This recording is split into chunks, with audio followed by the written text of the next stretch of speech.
Introducing a new podcast. Karen Hunter is awesome.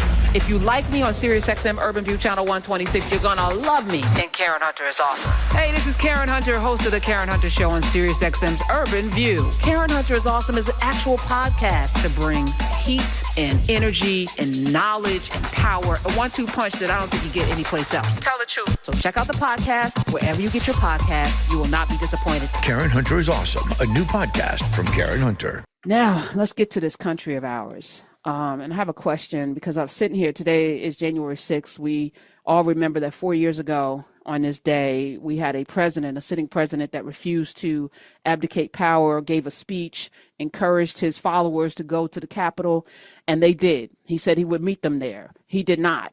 But he sat in a room and watched as these folk stormed a Capitol. They stormed the Capitol with American flags, with Confederate flags. They killed and abused and brutalized Capitol police officers. They defecated in offices. They smeared stuff and destroyed our house. The Capitol had our representatives cowering and scared. They threatened the life of the sitting vice president. They brought a guillotine and a noose to the Capitol. We watched this. History will be tried. They will try to erase this history with this person that was in office 4 years ago coming back. He may pardon. He may erase and try to erase all vestiges of an insurrection. But it was an insurrection, January 6th, and it should always go down. We should never forget. And we should always talk about it like this because that happened. And that may have been the final blow to what should have been a great democracy, a great experience, a great experiment, rather. This United States of America, can we have disparate, cobbled together colonies come together as one United States with people coming from all over the world, some in the holds of ships, some here already, some from Germany and Ireland and England and all over Spain coming into this country, to Poland, Italy, coming here, Jewish folk from all walks, coming here to build something great. That was the e pluribus unum. Out of many one.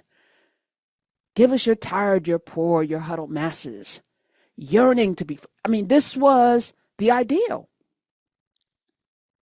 I think January 6th, especially when they brought a Confederate flag into the Capitol, told us that maybe that's not possible.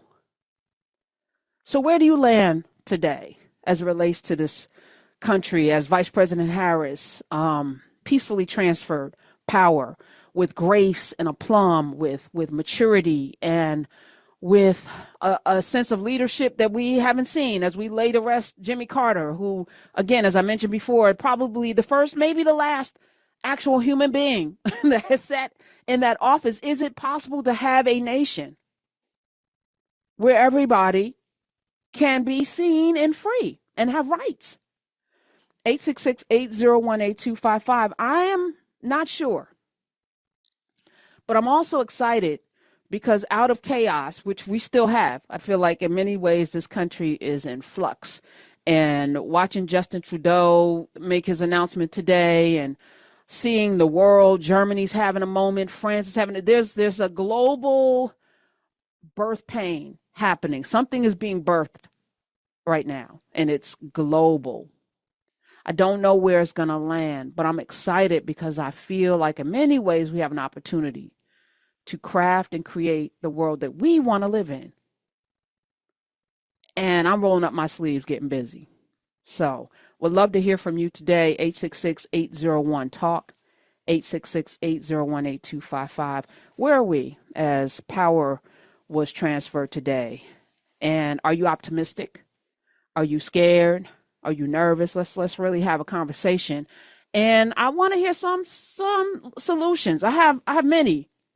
I was on the phone today for an hour trying to get somebody to see the possibilities, and it was frustrating. And then I had to talk to somebody else about it because it's like this thing for me, I see it. It's right there. It's right there. And it's frustrating when you can see a thing that no one else can. And I'm not saying that I see a thing that no one else cannot, but I am saying that. Like I can see it. And it's not that hard because we are in a world that has for so long peddled in mediocrity, peddled in this narrative that was untrue. That now that the truth is coming to the fore, you can't, you built it on a house of cards. This thing was built, it was a house of cards. It was destined to fall when you build something on a lie. But it's okay because out of the manure, out of the chaos, out of the fall can something new can come forth. But it requires something of each of us. Are you willing and ready, or is this just you knocking the dust from your feet and moving on? And if so, where are you going?